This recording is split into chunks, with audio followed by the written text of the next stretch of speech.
Bonjour mes amis, bonjour et bienvenue dans cette émission Parole aux explorateurs de conscience. Aujourd'hui, j'ai invité deux amis, Marie-Isabelle et Olivier Ferrer, qui, on pourrait les nommer aussi comme des stimulateurs, des ouvreurs de conscience, plus qu'encore que des explorateurs de conscience. Bonjour Marie-Isabelle, bonjour Olivier, ça va?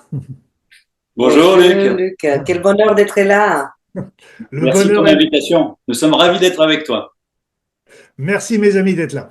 Et vous savez, il y a des rencontres qui sont assez extraordinaires. C'est que la première fois que j'ai rencontré Marie-Isabelle et Olivier, on a passé une soirée ensemble et en fait, c'était comme si nous nous étions toujours connus, comme si on retrouvait des amis de longue date, etc. Donc c'était une impression. Alors après ça, on peut dire, c'était peut-être de vie antérieure ou choses comme ça, mais c'était quand même extrêmement troublant. Alors, Marie-Isabelle et Olivier, donc si on prend déjà les premières lettres de vos prénoms, Olivier O, Marie-Isabelle M, ça nous fait OM, non pas, non pas l'équipe de football, mais on peut penser au home. Donc c'est déjà un bon début parce que le home c'était le son primordial. Donc vous vous êtes rencontrés en Chine. Donc c'est vrai que pourquoi faire simple quand on peut faire compliqué? Marie-Isabelle vient de Colombie, Olivier vient de France, vous avez fait chacun la moitié du chemin et vous êtes retrouvés en Chine et vous avez vécu une merveilleuse histoire et vous êtes mariés maintenant depuis 20 ans. Et toujours autant amoureux, et ça c'est vraiment quelque chose d'extraordinaire quand on vous connaît et c'est ce qui transpire à l'écran quand vous êtes ensemble.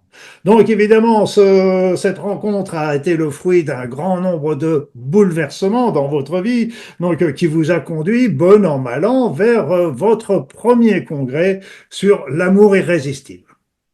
Et d'ailleurs, irrésistible. Pour vous, a priori, c'est quelque chose d'important, d'être irrésistible. Donc, aussi bien dans l'amour que dans la santé, voire même dans l'argent. Et donc, pour vous, c'est même une clé de transformation. Alors, la question première que je vais vous poser, qu'est-ce que c'est qu'être irrésistible? Merci Luc déjà pour cette belle présentation. Et c'est vrai ce que tu disais, il y a des rencontres magiques comme Ouais. ça. Tout ne s'explique pas. Il faut pas forcément les expliquer, mais il faut quand même porter des fois un petit peu son intention sur les rapports humains qu'on peut avoir, des fois furtivement. Et c'est ce qui s'est passé. Tu disais qu'on avait passé une soirée, alors tout bien, tout honneur, hein, on rassure toute la communauté.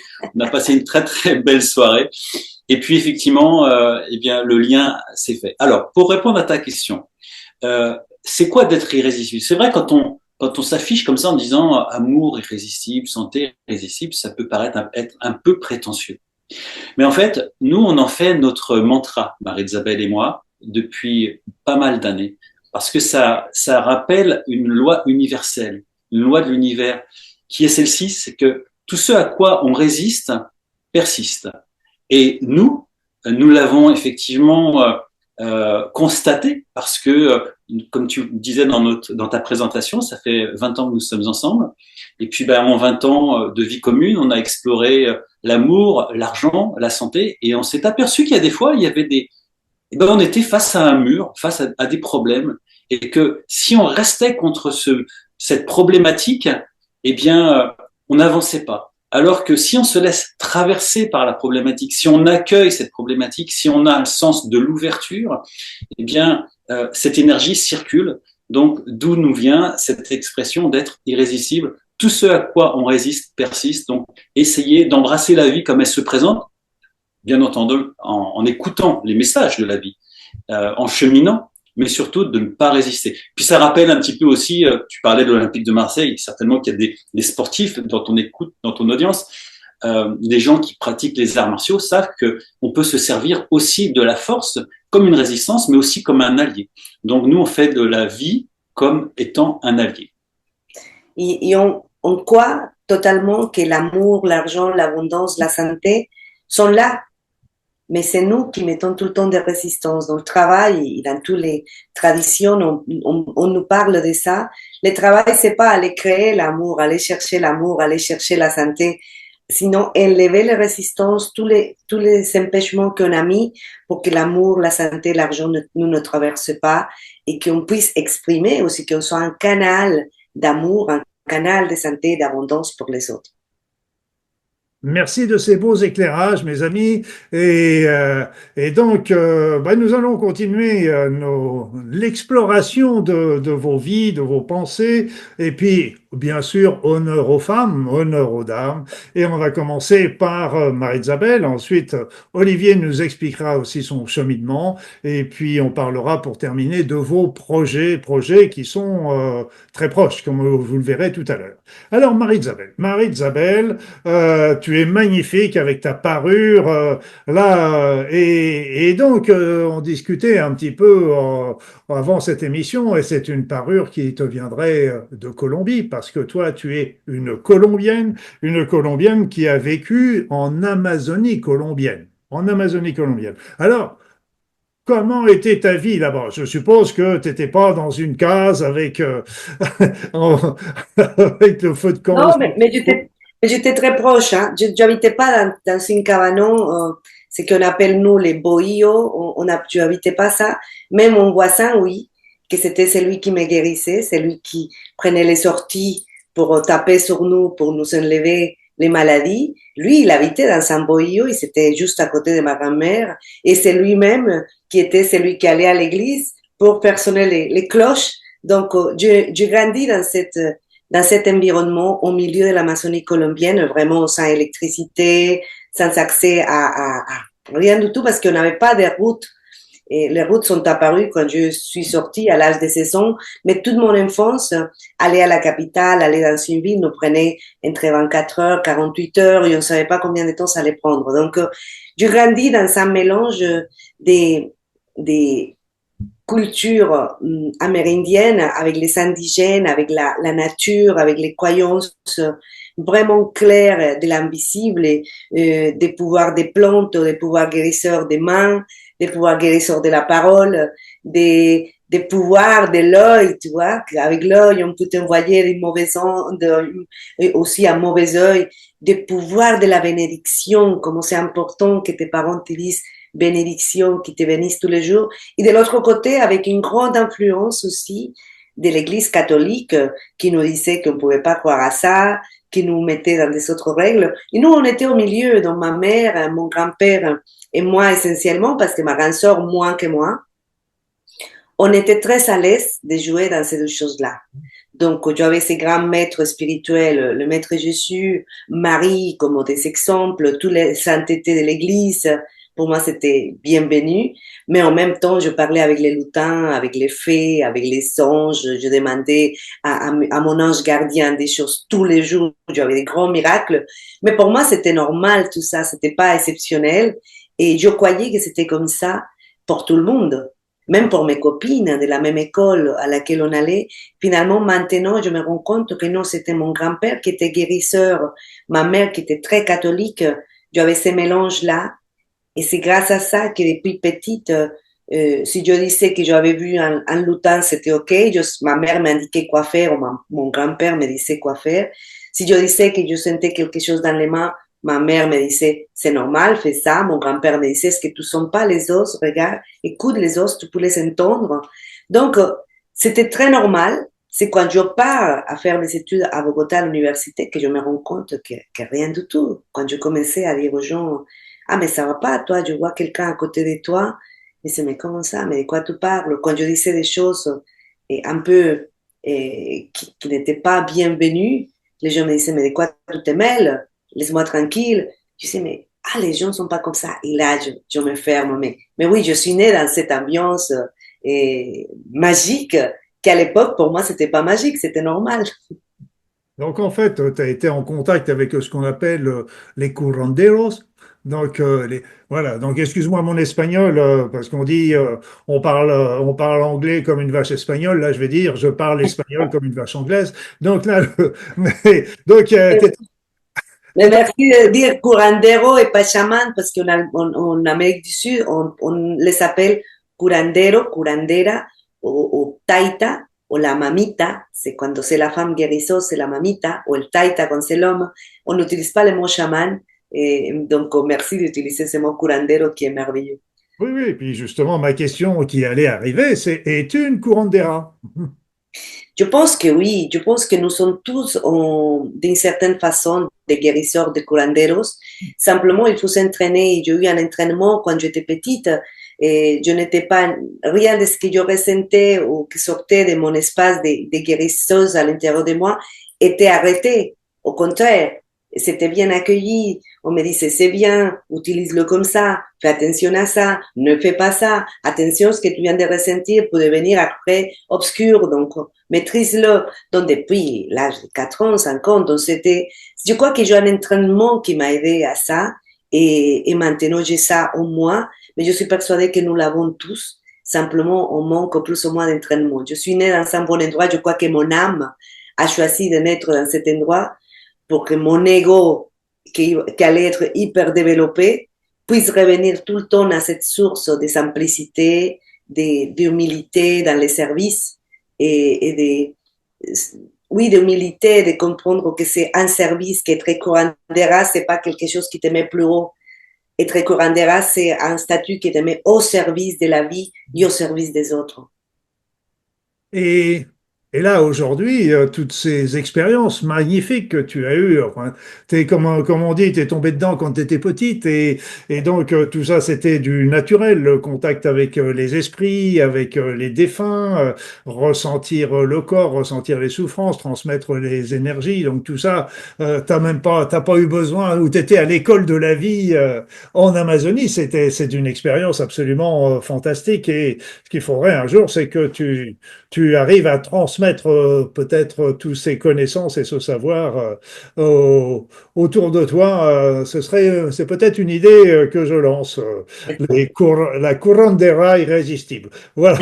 C'est beau ça, merci. C'est Non, très non, beau. mais je suis, parce que nous, c'est vrai qu'en métropole, en France, ben, on doit suivre, entre guillemets, des formations, alors que, comme tu le dis très justement, on a tout en nous et il suffit de laisser parler un petit peu nos... Alors, donc, le contact avec l'invisible, tu l'as toujours, toutes ces sensations, tu les as en permanence. Et en Oui. plus, j'ai lu dans ton CV que, alors, je reprends mon petit papier parce que je veux rien, je veux pas manquer, que tu étais une ambassadrice de la terre sacrée de la Sierra Nevada colombienne par le Mamo Menjavi, qui est l'autorité et l'homme médecin du peuple Arhuaco. Mm. Donc, dis-moi, comment en es-tu arrivé là? Écoute, tu vois, ce que tu dis, je n'ai pas eu besoin de formation, je n'ai pas eu besoin de tout ça, mais je suis pas née non plus dans une tribu.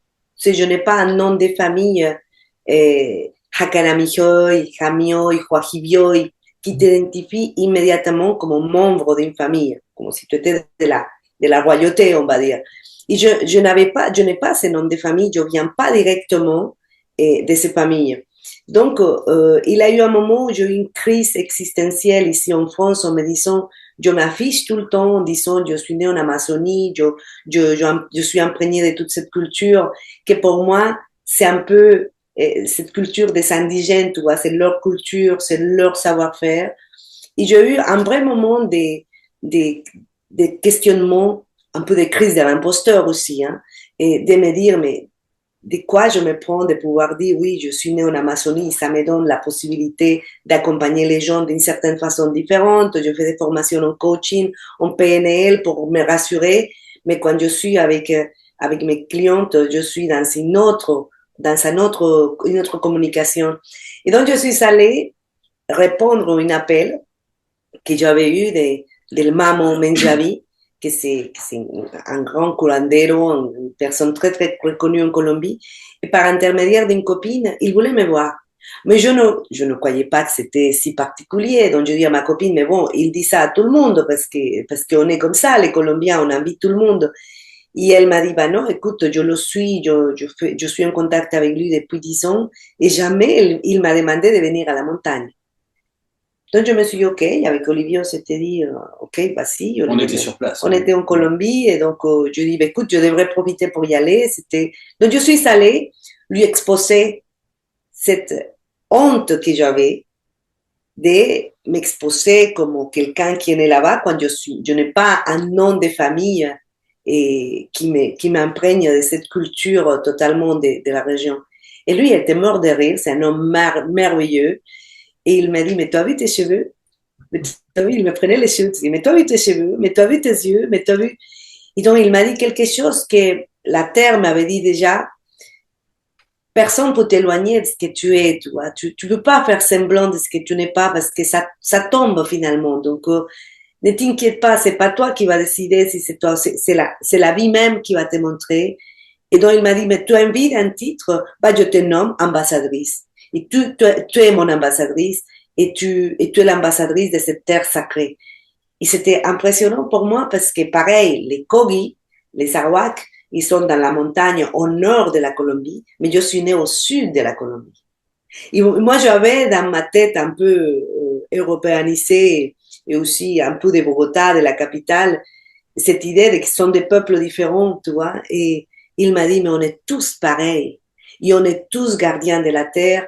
Et on a tous la même responsabilité, c'est dire et accompagner les gens qui ont envie à se connecter à la terre, à se connecter à la terre, à se connecter à la terre. Donc, c'était très, très guérisseur pour moi. Ça m'a enlevé beaucoup de choses dans ma tête. Et maintenant, pareil, c'est une autre particularité de mon accompagnement qui me met au service des gens et qui me permet d'aller dans ce service avec plus de tranquillité, sans trop des choses dans ma tête. C'est très beau, c'est très beau. Et moi, je trouve ça génial aussi, parce qu'on va en parler dans une seconde, mais c'est que tu as gardé toutes ces, toutes ces connaissances, toute cette expérience, tous ces vécus euh, de tes ancêtres de Colombie, et que tu as su aussi les, les présenter, les associer avec un certain nombre de techniques plus occidentales. Tu parlais de coach, tu parlais de PNL, tu parlais de plein d'autres thérapies. Et ce que je voudrais aussi, j'en profiterai d'ailleurs pour signaler que moi j'ai vécu pendant un certain temps en Nouvelle-Calédonie et puis en Polynésie, etc. Et donc là, j'ai rencontré un certain nombre de guérisseurs dans des tribus et qui avaient des techniques, des approches, certainement proches d'ailleurs des courants d'Hérault, mais à leur manière locale, etc. Et ce qui était amusant, c'est que on travaillait pour faire des ponts entre ce que on peut faire au niveau des soins énergétiques, de la vision, de la vie après la mort, des ancêtres, des défunts, etc. Et leur propre culture qui les présentait, eux, avec leurs mots. Donc on parlait souvent des mêmes choses, mais présentées différemment. Et c'était extrêmement intéressant justement de s'apercevoir il y a une connaissance universelle. Et cette connaissance ancestrale, parce qu'on peut en parler, eh bien c'est super que justement tu en sois l'ambassadrice et que tu puisses la transmettre et l'utiliser pour tes soins, pour ton travail d'aujourd'hui. Alors, comme je le disais, dans le travail d'aujourd'hui, tu es maintenant coach en PNL. Donc, d'ailleurs, j'en profite pour dire à tous ceux qui nous écoutent, si vous avez l'occasion, faites des formations en PNL parce que c'est vraiment quelque chose d'extraordinaire pour comprendre ce que l'on est, ce qu'on fonctionne et que les autres sont différents de nous. Maintenant, on associe ça aussi avec les néagrammes, avec tous ces éléments-là. Donc, tu as plein d'autres thérapies. Donc, tu accompagnes les personnes aussi bien avec des techniques ancestrales dont tu as le secret, avec les techniques, je dirais, entre guillemets, modernes, et puis tu développes plein d'accompagnements de personnes au travers des ateliers, des stages, des workshops, mais, j'ai noté quand même une petite spécificité, pas une petite, une grande spécificité, parce qu'en fait, tu travailles sur le développement personnel, mais surtout pour les femmes, et surtout dédié à leur relation à l'amour. Donc, si on est un homme, on n'a pas accès à Marie-Isabelle? Écoute, j'ai eu des clients hommes, mais c'est vrai que j'ai une vibration plus puissante avec les femmes parce que c'est ce que je offre, ce que j'ai déjà traversé moi, ce que j'ai déjà expérimenté en moi. Et j'ai une grande sensibilité avec les femmes, aussi parce que je trouve que les femmes ont beaucoup de pouvoir caché. Vous les hommes, je trouve qu'il y a beaucoup de choses qui sont déjà exprimées. L'homme a plus de possibilités d'exprimer beaucoup de choses. Nous, les femmes, on cache beaucoup de choses. On est des cacheteuses, tu vois. On cache beaucoup de choses et c'est émouvant percevoir comment une femme peut arriver à arrêter de se critiquer, à se trouver belle, même si elle a 1 kilo de plus, ou 3 ou 5, peu importe, comment elle peut se sentir aimée, même si elle n'est pas en couple, comment elle peut arriver à se sentir mère, même s'il n'a pas d'enfant. Donc, on a une telle capacité d'expérimenter cette expérience humaine qui est délicieuse pour moi. Et encore, j'aime bien jouer avec les femmes et à les aider à découvrir les mensonges qu'elles se racontent. Parce qu'on se raconte beaucoup d'histoires. Et donc, comme elles se ressemblent à celles que je me racontais, que je continue à me raconter encore, mais c'est mon travail essentiel, c'est les accompagner à voir qu'est-ce que l'histoire qu'elles se racontent et à changer cette histoire et à connecter à quelque chose de plus léger. Être une femme peut être quelque chose de très, très lourd. On peut vivre la féminité comme quelque chose. Même moi, quand j'étais plus jeune, je me disais, mais pourquoi je suis pas née un homme? Je voyais la vie pour les hommes tellement plus facile. Je sais que c'est pas le cas, mais c'est la vision que j'avais. Mais être une femme avec tous ces mélanges des cycles, d'émotionnalités que nous avons, qui c'est notre richesse, mais comme personne nous a appris à mettre tout ça à notre faveur, ça peut être très, très lourd. Mais aussi être une femme adulte, amoureuse, libre, c'est un cadeau. C'est un cadeau. Et l'émotionnalité est là, mais on sait comment la gérer. Et c'est très intéressant et chaque étape est merveilleuse. Donc, j'aime bien les femmes. J'adore être une femme. J'ai tellement mal vécu le fait d'être une femme et me découvrir maintenant, ça me donne envie d'accompagner les femmes. Et j'adore les hommes aussi. Hein, donc, je travaille avec les femmes pour que les hommes soient mieux traités, pour que les hommes puissent avoir plus de possibilités de nous approcher. Donc, c'est un travail que je fais avec les femmes, mais je pense beaucoup aux hommes. Merci de ne pas les oublier. Mais je ferai deux petites réflexions. Déjà, une réflexion qui est très d'actualité. Tu sais, moi, par exemple, chez moi, c'est moi le chef. Bah oui, tu as raison. Mais c'est ma femme qui décide. Bah oui. C'est typique, elles font toujours croire aux hommes qui décident que c'est le chef, etc. Mais mine de rien, sont toujours les femmes qui ont le dernier mot. Hein. Ça, c'est très très clair. Et puis, je me rappelle aussi quand j'avais été à Hawaï, où j'avais rencontré des kahunas, donc un peu les équivalents locaux des curanderos, et eux, ils racontaient que dans la hiérarchie de l'importance, il y avait la terre. Avec la terre, il y avait les végétaux. Avec les végétaux, il y avait les animaux, et après, on vous dirait, ah bah, il y a les humains. Non, non, non, non, non. Il y a les hommes. Et après, il y a les femmes. C'est les femmes qui sont au sommet de la pyramide. Donc c'était extrêmement intéressant d'avoir cette vision-là parce que les femmes sont toujours des muses aussi, même si on leur donne pas leur place dans notre société, elles sont toujours des muses on dit toujours que derrière un homme célèbre, il y a toujours une femme et je pense que c'est tout à fait juste. Voilà. Et Alors, aussi dans la relation de couple, tu vois, pour finir un petit peu cette histoire de l'homme et de la femme, pour moi, dans la relation de couple, la femme, c'est la pièce flexible. c'est Et la là. pièce flexible, la femme, dans les systèmes de couple, c'est la femme la pièce flexible. Et la pièce flexible contrôle le système. Donc, le travail de la femme et mon travail, c'est que la femme ne perd pas sa flexibilité.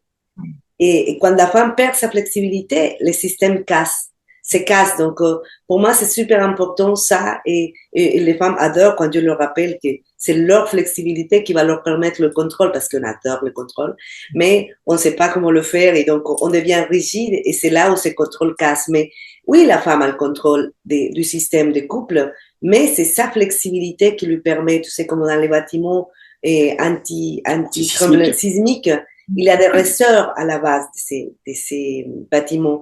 Et si ces ressorts se cassent, les bâtiments tombent. Si ces ressorts sont bien, flexibles, on peut sûrement, le bâtiment va faire comme ça, il va tenir n'importe quelle intempérie. Donc, c'est important pour moi de travailler avec les femmes. Et dans un conflit de couple, si la femme a décidé qu'elle ne veut plus, c'est très difficile de la faire revenir en arrière.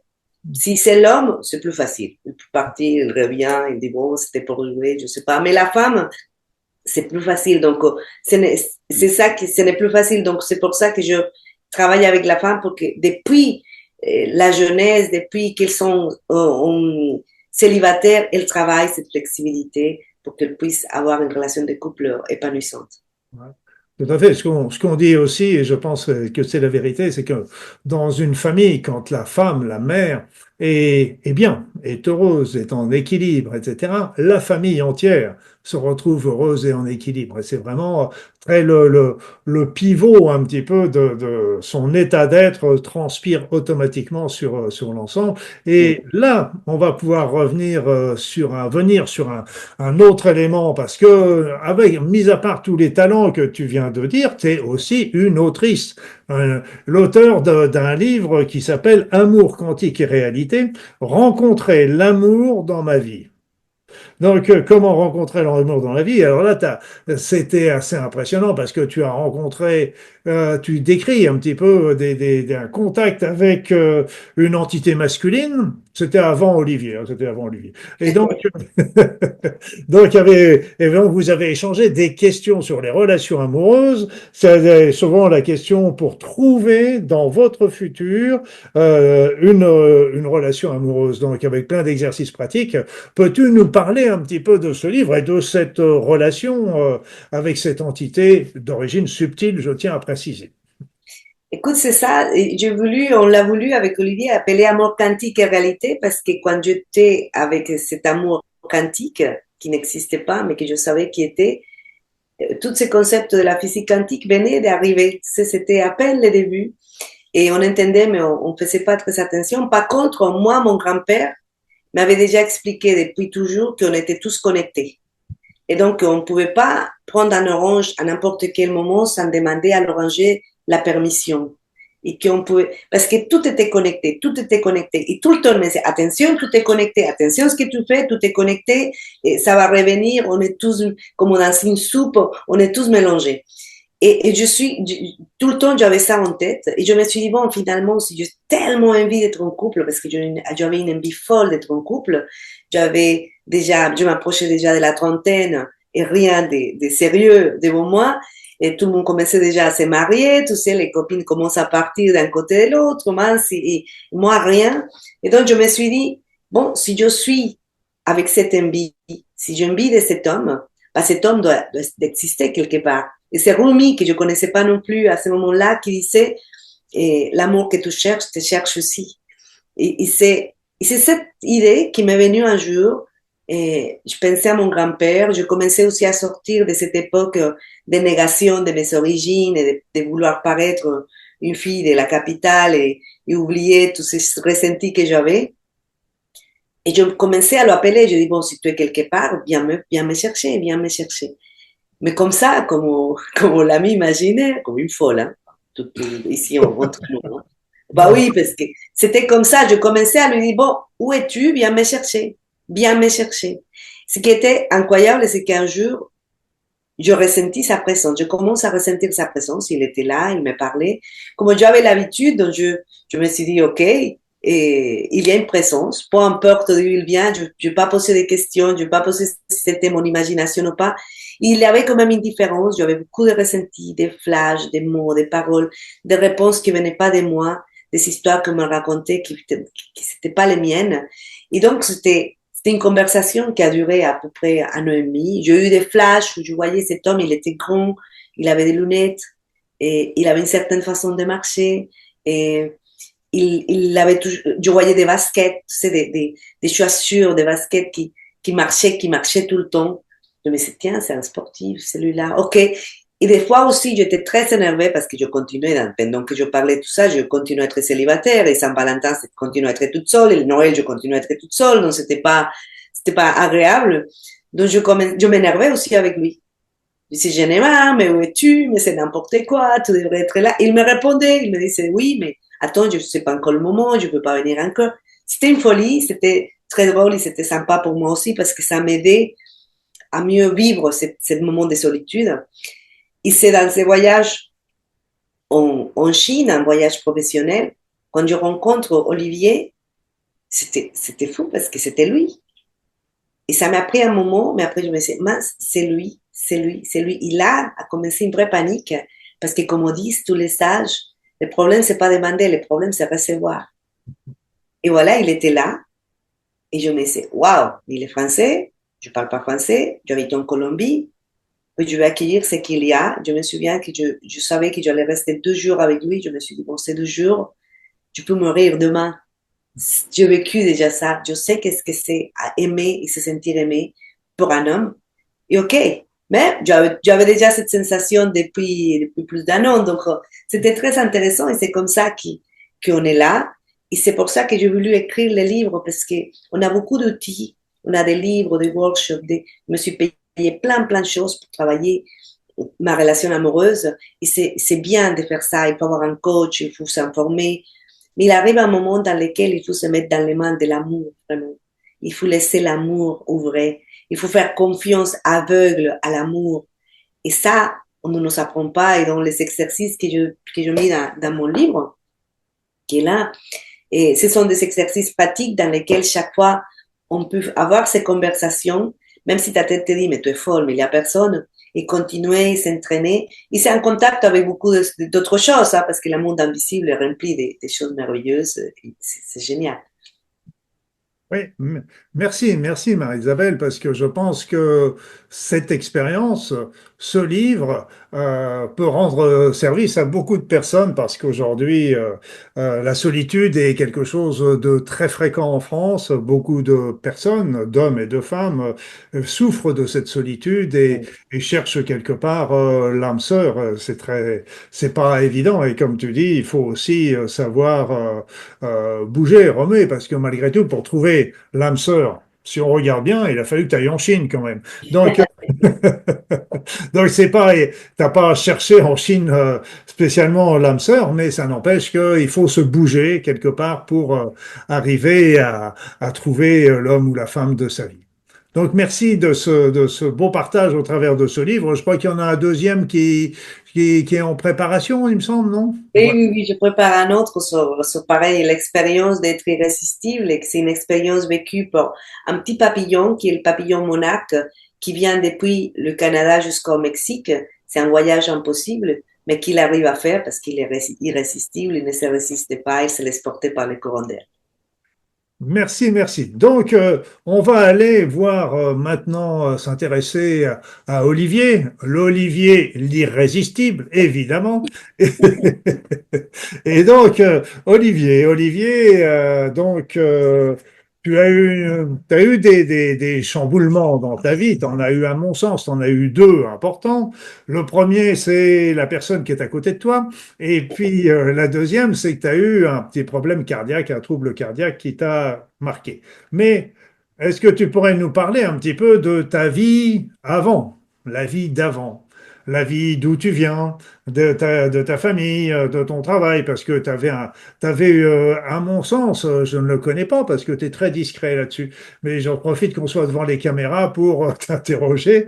Et donc, parce que tu parles que tu étais un cadre dans le privé, que tu étais un entrepreneur, mais de quelle famille venais-tu parce que il y a eu comme on dit, des points bascule, mais un point bascule important qui a été quand même ton problème de santé. Dis-nous tout. Je vais essayer de tout vous dire. Déjà, quand tu parles de point bascule, il y en a eu plusieurs. Le premier, ça a été à ma naissance, figure-toi. Parce que il y a eu 3 points bascules dans ma vie. Parce que figure-toi que j'ai un point commun avec Edgar Morin, ce philosophe, cet auteur qui va fêter bientôt ses 104 ans. Lui, il est né avec le cordon ombilical autour du cou. Et moi, j'étais tellement bien dans le ventre de ma mère que je faisais le cirque, tu vois, des roulades, des pirouettes. Donc, j'avais du mal à sortir et je suis sorti quasiment presque étranglé. Donc, sans l'intervention de la main de l'homme et déjà celle de la main de Dieu, eh ben, je ne serais pas là. Et pourquoi je raconte ce préambule? Parce que finalement, le fait d'être arrivé avec une forme d'étouffement, ça, je l'ai compris bien plus tard, mais ça a fait de moi un petit garçon très sensible et qui voulait absolument toujours être en extérieur pour respirer. Et t'imagines, Luc, moi je suis né à Paris, hein, donc l'extérieur, j'ai eu la chance que mes parents, à l'époque, aient pu nous offrir une maison avec un grand jardin. Donc j'étais souvent dans le jardin. Il fallait absolument que je sorte pour voir comment était la nature, si les fleurs étaient là, si le merle avait fait son nid, si les cerises étaient déjà sur le cerisier. Fallait que j'enfourche mon vélo pour aller dans les parcs et jardins, notamment pour aller faire voguer mes petits bateaux, pour aller au manège du village parce qu'il y avait une capsule Apollo et moi je montais là-dedans avec quelques sous en poche, avec des rêves d'extraterrestres. Donc tu vois, j'avais déjà une certaine nostalgie de l'ailleurs.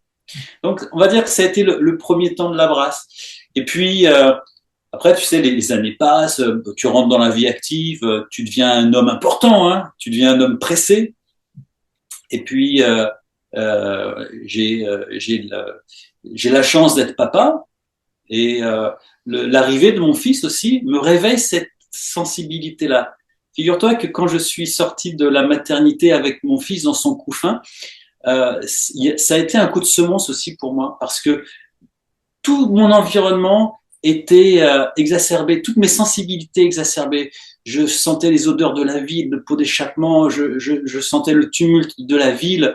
Et j'avais qu'une seule envie, c'était de protéger ce nourrisson en appréciant la richesse du calme de la nature pour l'emmener, pour l'extraire de la ville, pour aller ailleurs. Donc tu vois, il y avait comme une reconnexion à la nature. Bon, les années passent, on continue à être homme pressé, très important, à être effectivement salarié. Je ne vais pas m'étendre sur mes différentes fonctions. J'étais cadre dans le privé, j'ai fait beaucoup de commerce, j'ai fait beaucoup d'achats aussi dans les entreprises, ce qui m'a permis aussi de voyager. Et puis justement de voyager en Chine, et puis d'aller sur la foire de Canton. À la foire de Canton, pour toute ton audience qui nous écoute, il faut savoir que c'est là où tous les acheteurs internationaux se réunissent pour aller acheter, pour aller sourcer tout ce qu'on trouve dans nos maisons, de l'aspirateur en passant par la casserole. Bref, c'est une foire internationale qui se tient tous les ans, qui réunit plus de 150 000 visiteurs. Pour vous donner un ordre d'idée, c'est l'aéroport de Roissy-Charles de Gaulle, on va dire un des terminaux. Vous le remplissez de stands commerciaux et ça, c'est la foire de Canton. Et ça dure 15 jours. C'est un truc phénoménal. Donc voilà, je me retrouve en Chine et par un curieux hasard, je rencontre Marie-Isabelle, donc une partie de l'histoire que tu as rencontrée, que vous avez partagée. Donc Et 150 000 personnes, Je et pense tu que c'est plus que ça. bon, C'est plus que ça. C'est oui, énorme. C'est et parmi elles, tu retrouves Marie-Isabelle. Bravo, non, non, c'était un petit aparté simplement. mais ça je peux développer si tu veux. On a plein d'autres choses à dire, mais je Voilà. te laisse libre de développer ou pas développer. Mais en fait, c'est important, si tu veux, ce point bascule, comme tu l'évoquais, est important parce que donc je me connecte avec Marie-Isabelle et Marie-Isabelle me raconte l'histoire qu'elle vous a racontée. Et moi, à l'époque, j'étais un homme totalement binaire cartésien, 1 plus 1 font 2, et on me raconte pas des histoires de bisounours, d'anges et d'archanges. Ok, sauf quand elle me dit qu'elle m'a rencontré depuis déjà 1 an et demi. Je lui ai dit, bah, c'est sympa ton histoire, mais on en reparlera. Point bascule, parce que tu vois, ça fait 20 ans qu'on est ensemble et ça a été un facteur déclencheur parce que elle a, elle a, elle m'a ouvert sur une autre dimension. Tu voulais savoir de quelle origine j'étais, d'origine familiale, d'origine, si tu veux, j'ai comment dire, une famille catholique, tu vois, pratiquante, avec un certain référentiel, etc. Quand elle a commencé à me parler de cet invisible, de me parler de quantique, etc., là, si tu veux, j'en perdais un petit peu mon latin. C'est le cas de le dire. Merci la religion catholique qui t'a appris le latin quand même. Voilà. Et puis, ben, effectivement, au fil des années, en l'écoutant, en voyant le travail qu'elle faisait, je me suis interrogé, j'ai fait le curieux parce que je suis un épicurien curieux, tu vois. Et donc, je profite de la vie, mais quelque part, cette curiosité me pousse à aller explorer, à aller comprendre. Et quand elle me parlait d'invisible, on a créé dans notre histoire, dès le début, ce qu'on qualifie comme étant des miracles du quotidien, des choses qui sont arrivées alors qu'on s'y attendait pas du tout, positivement parlant. Et là, tu te poses la question, Luc, tu te dis, mais comment ça marche le truc? Moi qui étais analytique, cartésien, qui voulait avoir toujours des explications, je voulais comprendre. Donc c'est pour ça aussi que je me suis beaucoup intéressé à la physique quantique, à la méditation, à toutes ces ressources qui nous permettent de nous extraire de notre quotidien et d'aller connecter une autre dimension où tout se fait, où tout existe. Et, euh, et là, effectivement, eh bien, de pouvoir cheminer. Là, j'ai ouvert la boîte de Pandore parce que ça m'a d'une part intéressé, et puis j'ai pratiqué et je continue à pratiquer.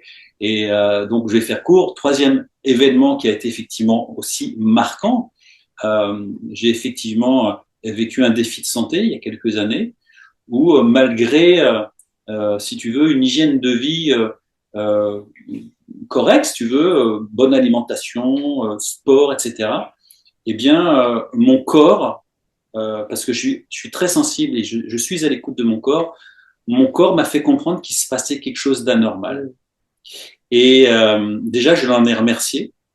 Et je suis allé en phase exploratoire à l'hôpital pour passer une exploration des coronaires.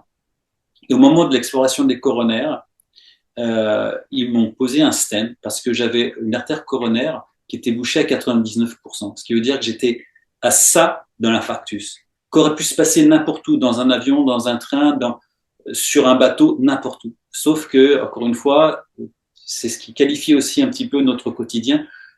Toutes les épreuves que l'on vit se passent en douceur. Et cette épreuve s'est passée en douceur entre les mains des médecins, mais aussi avec la main de Dieu qui m'a finalement quelque part une nouvelle fois accordé la vie, qui m'a permis de sortir de cet hôpital. Mais avant de sortir de cet hôpital, j'étais dans une salle de soins intensifs avec, tu t'imagines, toutes ces machines qui font de bruit, ces infirmières qui font des prélèvements, des médicaments, des choses comme ça. Et là, je me suis dit, mais pourquoi?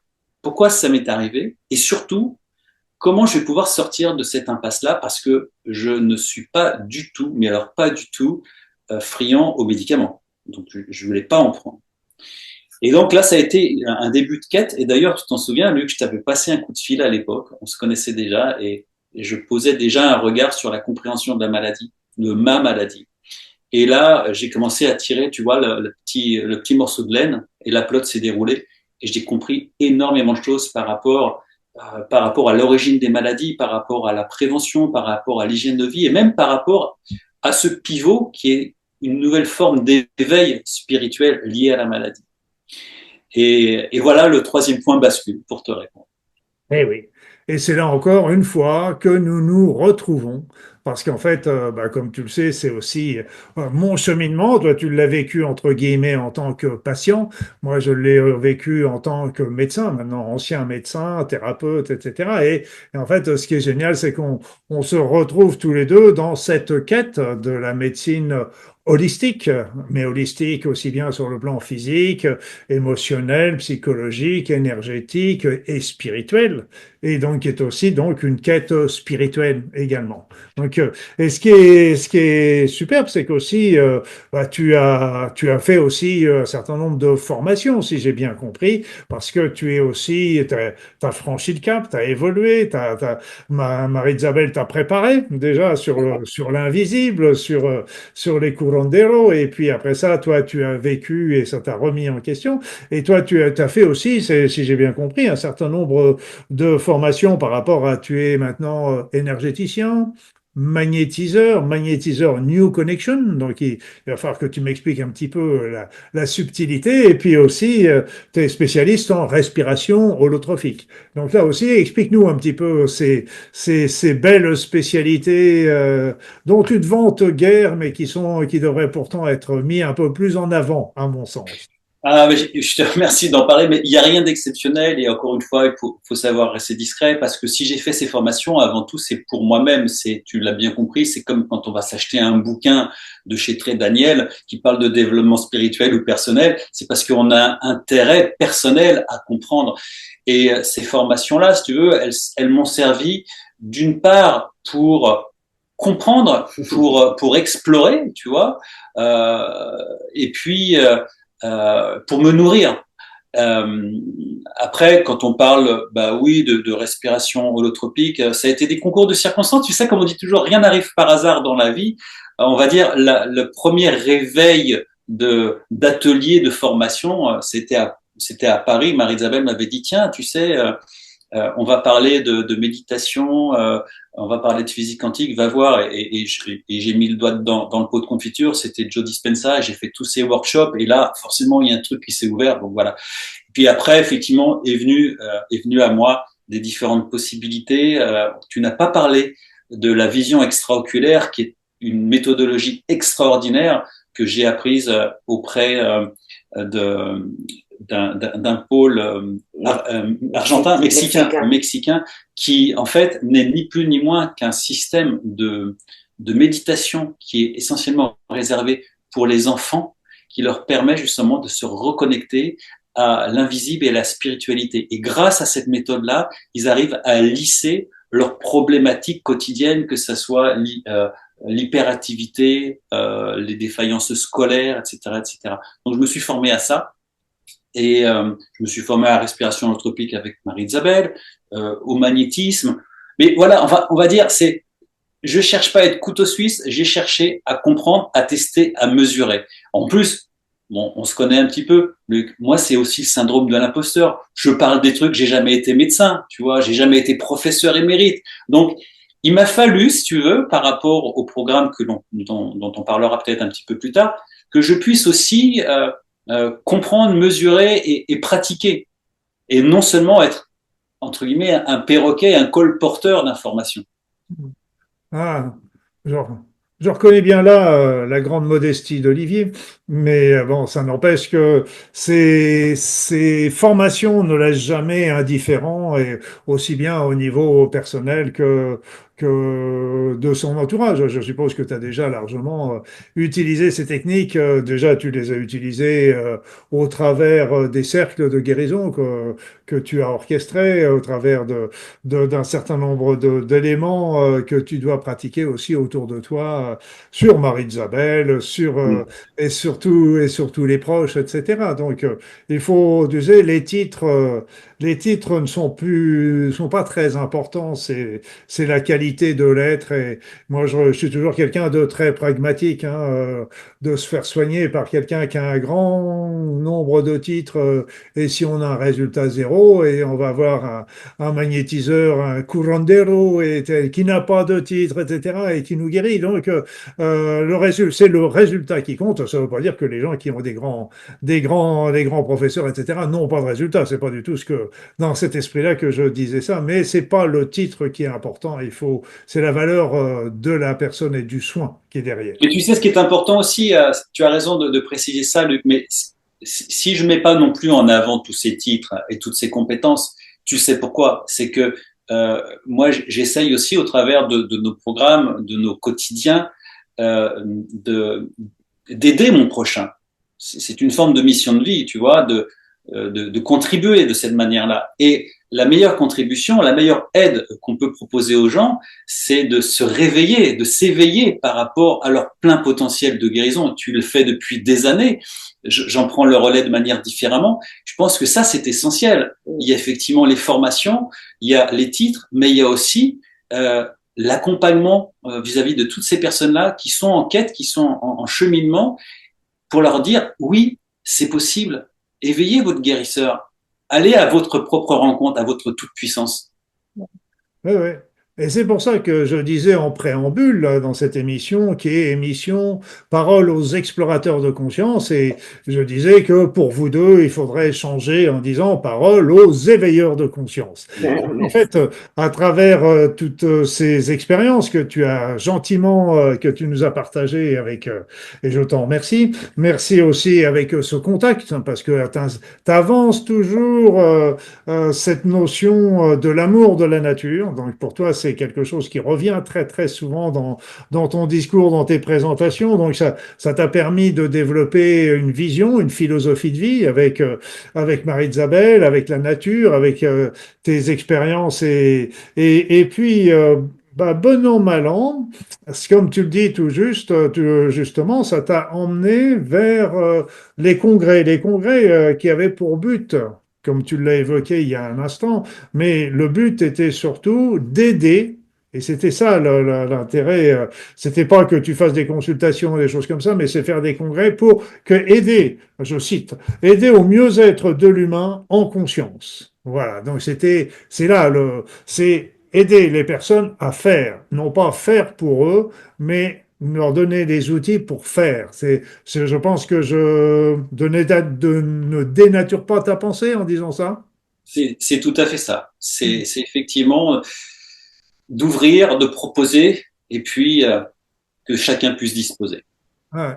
Donc, on se rejoint encore une fois, ça va finir par faire lassant, hein. Bon, ben, parce que ouais, c'est vrai que j'avais pensé pendant un moment créer un centre, un lieu, etc., pour soigner les personnes avec d'autres médecins ou thérapeutes, et puis ça s'est jamais fait faute de financement.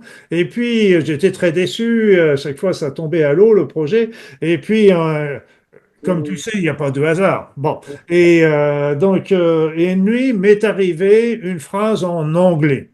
Comme disais tout à l'heure, je parle anglais comme une vache espagnole, et donc c'est do it yourself, c'est-à-dire plutôt que de faire pour les autres, quand on fait un soin, quand on fait une consultation, etc., on fait un soin, on fait pour les autres.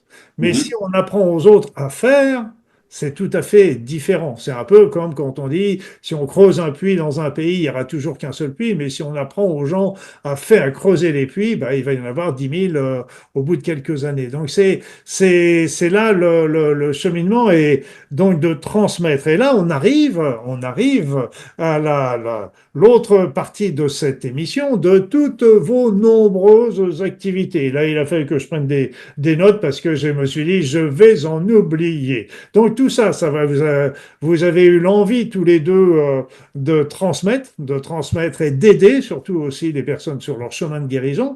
Et donc, vous avez, je dis vous, parce que je pense que vous travaillez beaucoup, beaucoup de concerts par rapport à tout ça. Donc, il y a eu L'amour irrésistible, donc qui a été pratiquement votre premier congrès, si j'ai bien compris.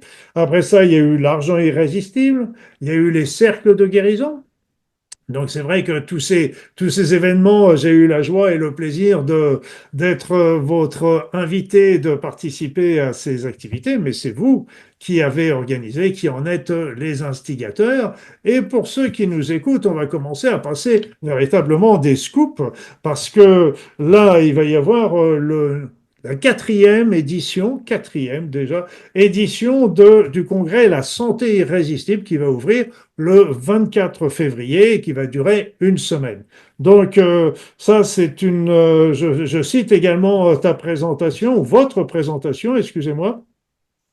Donc la santé irrésistible, c'est où la science rencontre la médecine alternative afin d'offrir aux participants la possibilité d'unir ces deux mondes, science et médecine alternative, en faisant confiance à leur intuition et à leur libre arbitre. Quelque part, on pourrait résumer, c'est cheminer, comme vous le dites également, cheminer en conscience vers l'auto-guérison. Joli programme. Voilà. Donc là, dans ce congrès de la santé irrésistible, il va y avoir beaucoup de belles âmes. Il y a 14 conférenciers qui vont intervenir. Donc Marie-Lise Labonté, Constant Korotkov, Jean-Yves Billien, Marion Kaplan, etc., etc. Et donc ça va durer une semaine. Et a priori, l'accès aux conférences est gratuit pour 24 heures. Donc, c'est intéressant de ça. Et pour ceux qui en auront pas eu le temps, etc., il y aura possibilité d'acheter un pack.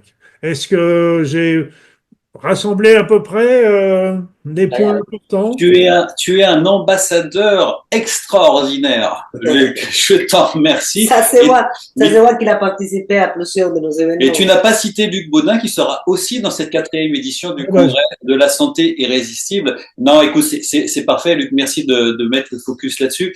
Et effectivement, j'ai voulu cette année mettre le point sur le fait c'est la rencontre de la science et de la médecine alternative parce que en fait, depuis ces dernières années, j'ai pas mal exploré, on en a parlé sur la médecine intégrative, la médecine holistique. Tu sais, puis t'as certaines personnes qui disent oh là là, mais c'est pas bien, c'est pas reconnu par.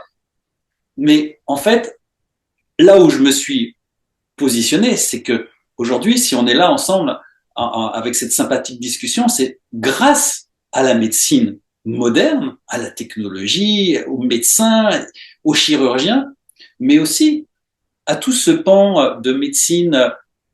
J'aime bien dire aussi médecine ancestrale parce que elle est beaucoup plus ancienne que notre médecine moderne. Et donc, je me suis dit, mais il n'y a pas de clivage à avoir. Les deux peuvent cohabiter. C'est pour ça que j'ai souhaité mettre aussi un peu cette impulsion cette année, bien pour réunir un maximum de personnes, pour leur dire, oui, la médecine d'aujourd'hui, elle est extraordinaire, elle est fabuleuse, elle nous permet d'allonger notre espérance de vie. Mais oui, toute cette médecine ancestrale, toute cette médecine spirituelle, toute cette médecine d'âme est aussi fondamentale pour notre bien-être. Donc, merci effectivement de le souligner, Luc. Oui, je dirais simplement, allez, on va faire une petite touche quand même pour. C'est le mot médecine alternative qui me gêne. C'est pour ça, moi, j'utilise jamais parce qu'alternative, ça veut dire soit médecine conventionnelle, soit médecine naturelle. C'est une alternative. Donc c'est vrai qu'elle peut être alternative à la médecine conventionnelle quand la médecine conventionnelle n'a pas de solution. Ça arrive. Mais moi, je parle plutôt toujours de médecine complémentaire ou de médecine naturelle. Je ne parle pas de médecine douce parce que c'était un terme qui était autrefois utilisé parce que certaines de ces médecines sont pas spécialement douces d'ailleurs. Hein. Donc médecine, c'est pour ça j'aime mieux toujours utiliser ces termes, mais chacun, on parle des mêmes choses hein, de toute façon. Tu fais bien effectivement préciser les choses et puis on précise aussi quand on se voit, quand on s'est vu régulièrement pour les cercles de guérison et quand on parle de médecine comme ça complémentaire, hein, c'est surtout, continuez votre traitement, continuez à aller voir votre médecin, surtout, faites les deux, mais n'arrêtez pas. Tout à fait. Ce qu'il ne faut pas oublier, c'est que dans tout ça, qui est-ce qui guérit? C'est le patient. Donc c'est le patient, c'est la personne malade, et donc c'est à elle de faire son cheminement. Et c'est pour ça que ton congrès, votre congrès est important parce que ça aide la personne à faire son cheminement. Et bien sûr, les médecines conventionnelles, les traitements de médecine conventionnelle, les traitements de médecine naturelle, les thérapeutes, les psychologues, les courants d'Hérault, etc., sont là pour aider la personne sur son chemin. Mais c'est pas eux qui vont guérir la personne, c'est la personne de faire son cheminement. Et ben, on le sait, j'avais posé une question bête, mais vous avez déjà répondu 36 fois à la question avec cette interview. Qu'est-ce qui vous a poussé à faire la santé irrésistible? Bon, on va pas épiloguer, on a compris. On a compris. Alors, là, donc, ça débute dans 8 jours. Donc là, vous allez avoir dans le déroulé en dessous, vous allez avoir l'endroit où vous pouvez aller vous inscrire pour aller assister aux conférences gratuites de la journée ou acheter le pack à la fin de la. Et puis, donc, vous allez avoir tous les liens sans aucun problème, et Dieu sait qu'il y en a beaucoup. On va essayer de les mettre dans l'ordre. Et puis, il y a un deuxième événement qui va avoir lieu dans un mois à peu près, c'est le 29 mars, et là, c'est à l'île de la Réunion. Oh là, l'île de la Réunion. Donc, ça s'appelle les rencontres inspirantes. Donc là, le but, ça c'est sur 2 jours, 29 et 30 mars.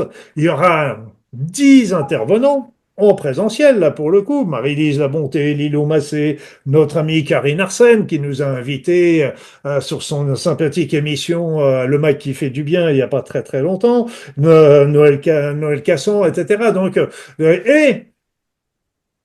et bon, bien sûr, il y a Luc Baudin. Bon, allez, on passe, mais c'était pas ça que je voulais dire. Tenez-vous bien, Marie-Isabelle fera une conférence et Olivier fera une conférence. J'ai trouvé ça génial. Enfin, on va avoir quelque chose qui risque d'être extrêmement magnifique. Donc, c'est encourager chacun à revenir à soi et à écouter son cœur pour prendre des décisions éclairées concernant sa santé. Waouh! Donc là aussi, il va y avoir le lien pour ceux qui veulent assister à ce congrès, qui est dans un mois, mais c'est un nombre de places limité, hein, il faut bien le rappeler, parce que ça va avoir lieu dans une salle de conférence. Donc, il reste toujours des places, c'est bon? Pour l'instant, il reste encore quelques places. Il y a des tarifs préférentiels pour quelques jours encore, donc voilà. Voilà, donc ne traînez pas parce que, bah, évidemment, quand c'est complet, c'est complet. Évidemment. Voilà, donc pourquoi la réunion? Mais pourquoi pas? Pourquoi pas, oui, évidemment. Non, Évidemment. mais la Réunion, parce que moi, je suis tombé en amour pour cette île de l'océan Indien il y a déjà plusieurs années. Ça fait la troisième année que nous y allions avec Marie-Isabelle. C'est une île qui m'inspire beaucoup. Parce que tu as effectivement souligné le fait que je suis plutôt un amoureux de la nature et je retrouve sur cette île une certaine connexion au bien-être et à la nature et à la nature originelle, à la nature primaire. Il y a des forêts primaires quand même à l'île de la Réunion. Donc d'une part, c'est cette connexion qui m'est très très personnelle avec la nature, avec une île qui est merveilleuse de par ses habitants. Il y a une culture extraordinaire, il y a un métissage à différents niveaux qui est juste très très enrichissant. Et puis aussi à La Réunion, beaucoup de gens s'intéressent justement au spirituel, à la guérison. Il y a énormément de très très bons thérapeutes à la Réunion. Et il m'est venu effectivement l'idée de proposer quelque chose pour matérialiser ce qu'on a toujours dématérialisé, à savoir nos enseignements et nos contributions par Internet. Et je me suis dit, c'est vrai qu'on vit quand même des époques particulières ces derniers temps où on a essayé de séparer un petit peu les gens, de leur faire peur, surtout de les laisser éloigner des uns des autres. Et je me suis dit, maintenant, il faut célébrer l'humain.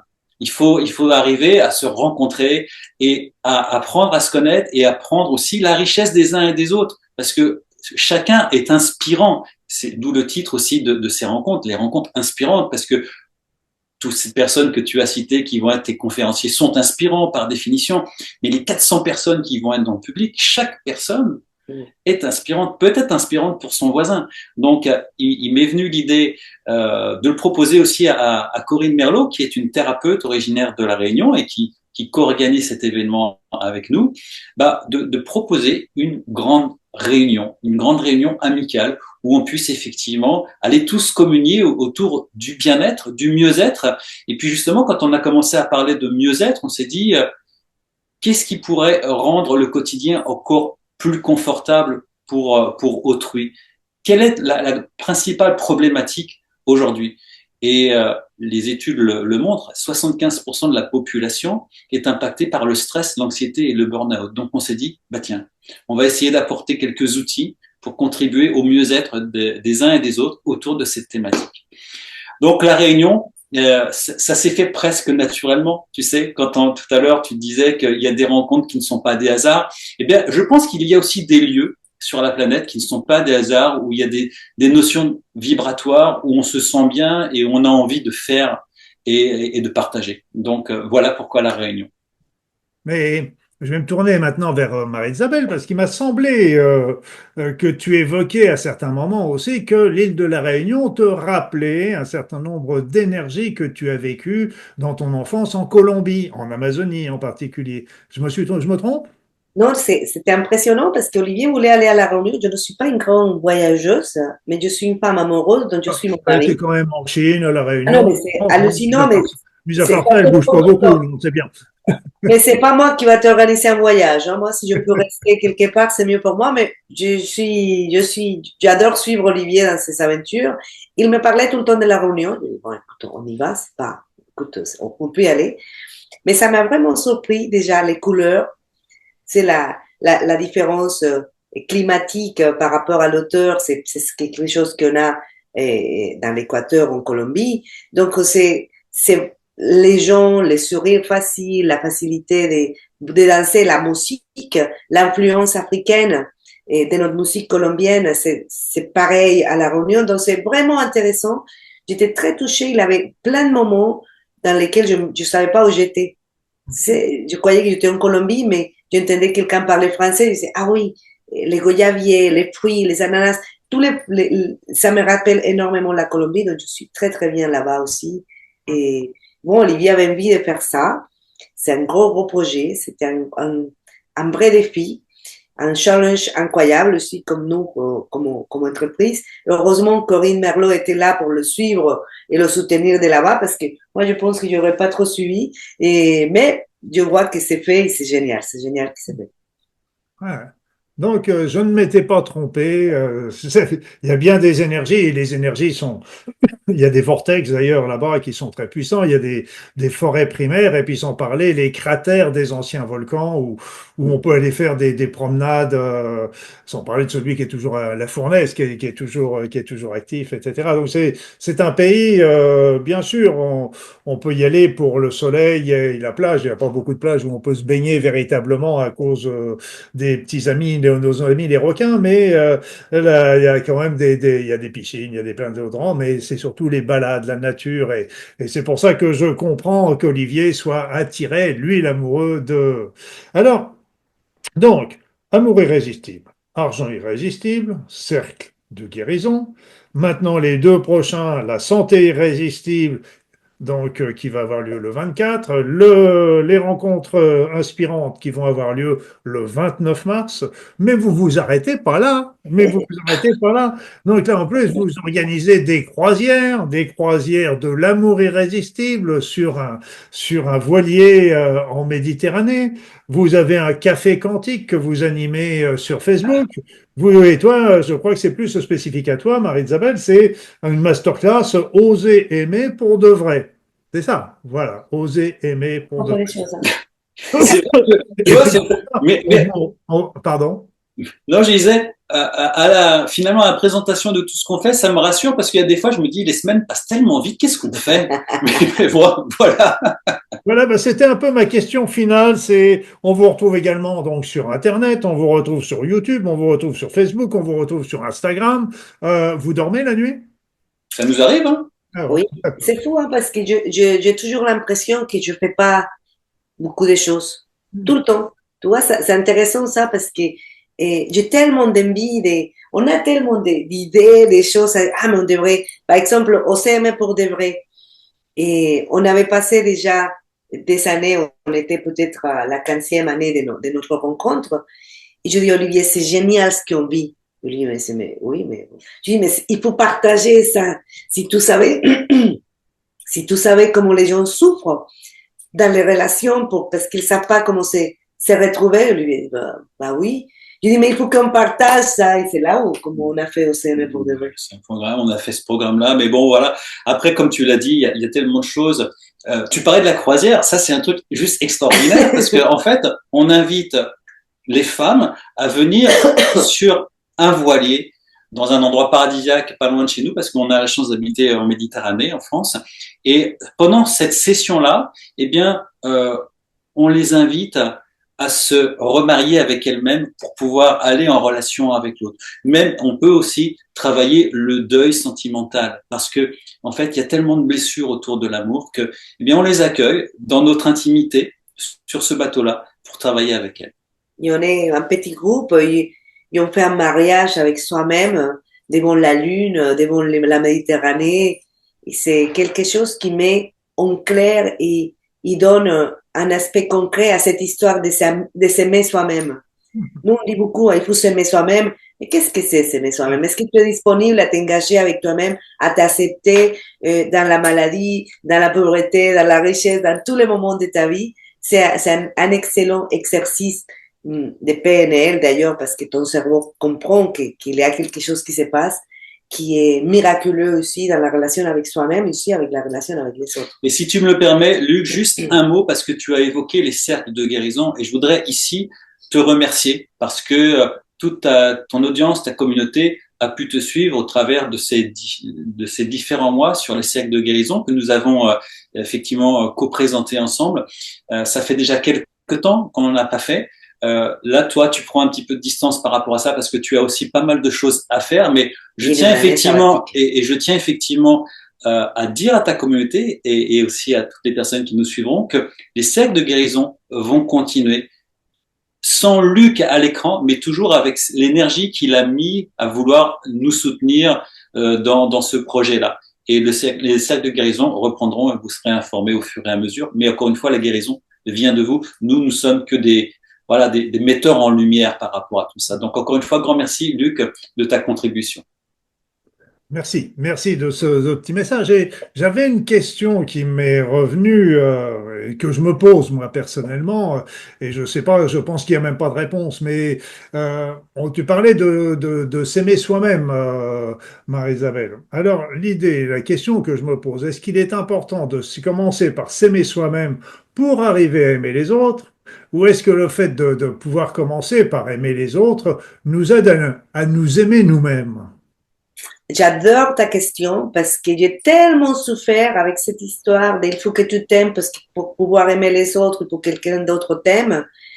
Je pense que la quantité d'amour que tu as pour toi aujourd'hui, là où tu es, là avec ta façon de te critiquer, te permet d'être en lien et aimer l'autre.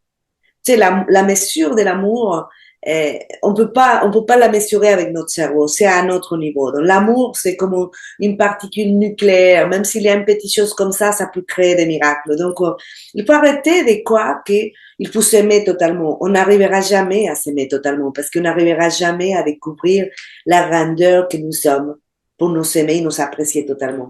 Donc, oui, et si on sait, avec l'amour qu'on a, je dirais meilleur, avec l'amour qu'on a pour soi, on peut commencer déjà à aimer les autres. Et à force d'aimer les autres, ça va nous permettre de nous aimer encore davantage. Et c'est un cercle gracieux, vertueux, gracieux qui se fait de l'amour. Mais il faut commencer dès maintenant. Je sais qu'il y a beaucoup de femmes qui disent c'est normal que je ne sois pas en couple parce que je ne m'aime pas. Je t'assure que tu t'aimes, sinon tu serais dans un hôpital psychiatrique parce que c'est impossible vivre cette vie sans s'aimer, donc tu t'aimes. Et avec cette petite amour que tu as pour toi, tu peux faire déjà des miracles. Donc, merci pour cette question parce que je crois qu'il y a beaucoup de confusion autour de ça. Pareil, et si on a des blessures d'enfance, on ne peut pas être bien en couple. J'ai plein de blessures d'enfance qui ne sont pas encore guéries. Ça ne m'a pas empêché d'être dans une relation de couple épanouie. Je continue à me guérir. Et c'est ce qu'on a ici et maintenant suffit pour créer des histoires d'amour fantastiques et pour vivre en amour. Je ne sais pas Ouais. qu'est-ce que tu en penses, Luc. Je pense Oui, ça, je suis persuadée de je ça. suis, je pense qu'il faut absolument sortir de la dictature de l'obligation de s'aimer soi-même. Ah oui, totalement, Parce que totalement. je vais donner un exemple tout simple que tout le monde connaît, ceux qui sont parents tout du moins. Eh bien, on on est comme on est. Et puis arrive un petit bout de chou qui arrive avec euh, dans son petit berceau, etc. Et automatiquement, on va l'aimer, l'amour qui va sortir, etc. Donc c'est l'amour de l'autre, l'amour de cet enfant, etc. Même si nous nous aimons pas foncièrement, entièrement, complètement, parce que on est un peu trop perfectionniste aussi par rapport à ça. Alors, mes amis, bah, nous arrivons quand même bon an, mal an à la fin de cet échange qui a été très sympathique encore une fois. Alors, je vais vous laisser la parole. On va commencer, une fois n'est pas coutume, par laisser la parole à Olivier, mais surtout laisser le dernier mot de la fin avec un petit peu de yin qu'avec notre amie Marie-Isabelle. Allez, Olivier, un dernier petit mot, conseil, qu'aurais-tu à transmettre pour Moi, terminer? j'aime pas les fins, tu sais. J'aime bien la continuité. Donc, j'ai simplement déjà à te remercier, Luc, pour cette sympathique invitation. C'est toujours un bonheur, un plaisir d'être ensemble. Pour toute ton audience, forcément, moi, je vous invite à continuer à rester connecté avec vos intuitions, avec vos envies, avec vos rêves. Et puis, avec joie et plaisir de nous retrouver, si le cœur vous en dit, dans l'océan Indien ou au travers de la santé irrésistible. Que vous soyez malade ou pas malade, que vous connaissiez quelqu'un qui soit malade, je pense qu'il y a toujours une information qui sera intéressante à partager. Donc, je vous souhaite forcément le meilleur. Merci, Luc. Merci Olivier. Et Marie-Isabelle, dis-nous. Merci, merci Luc, vraiment pour ton amitié, pour toi, tu es un de nos miracles. Et on le dit, Olivier, ton amitié, c'est un miracle pour nous et on l'apprécie énormément. Merci à tous les gens qui sont là et j'aimerais bien qu'on commence à vivre l'amour. Et certainement, en regardant cette émission, vous avez pensé à quelqu'un. N'hésitez pas à partager cette vidéo avec cette personne. Des fois, on croit qu'il faut faire des grandes choses pour montrer l'amour à quelqu'un. Des fois, un petit quelque chose peut changer la vie de quelqu'un. Et nous avons énormément de témoignages de comment une vidéo, un mot que nous avons dit a transformé la vie ou au moins la journée de quelqu'un. Donc n'hésitez pas à partager. C'est quelque chose de simple, mais c'est hyper puissant. Et en plus, nous parlons tout le temps d'amour et nous aimerons avoir un monde plein d'amour. Et on est rapide à partager des blagues, moi la première, des blagues, des bêtises. Mais quand on parle d'amour, on n'est pas si rapide à partager. Quand on parle de santé, de liberté, de bien-être, on n'est pas si rapide à partager. Donc, commençons déjà à faire de l'amour notre façon de nous activer tous les jours pour qu'on puisse avoir ce monde rempli d'amour et intégrer l'amour dans votre vie. N'ayez pas peur, les filles, de vous sentir amoureuses. Et je vous appelle mes femmes heureuses. Des femmes amoureuses et heureuses, c'est possible. Donc, n'ayez pas peur. Faites confiance à l'amour. L'amour est toujours là, il est disponible, il n'y a que les résistances qu'il faut laisser enlever. Et pour cela, il faut commencer à faire confiance, encore une fois, à l'amour. Faites confiance, il est toujours là. Joli, joli mot de la fin, joli mot de la fin. Merci, merci Marie-Isabelle. Merci Olivier de toutes ces informations que vous nous avez transmises. Je rappelle à ceux ou à celles qui nous écoutent que tout sous la vidéo, dans la description, il y a tous les liens sur lesquels que vous pouvez retrouver, là où vous pouvez échanger avec Marie-Isabelle, la santé irrésistible, les rencontres inspirantes, le livre de Marie-Isabelle dont on a parlé. Donc tout, vous aurez tous les liens qui se retrouvent.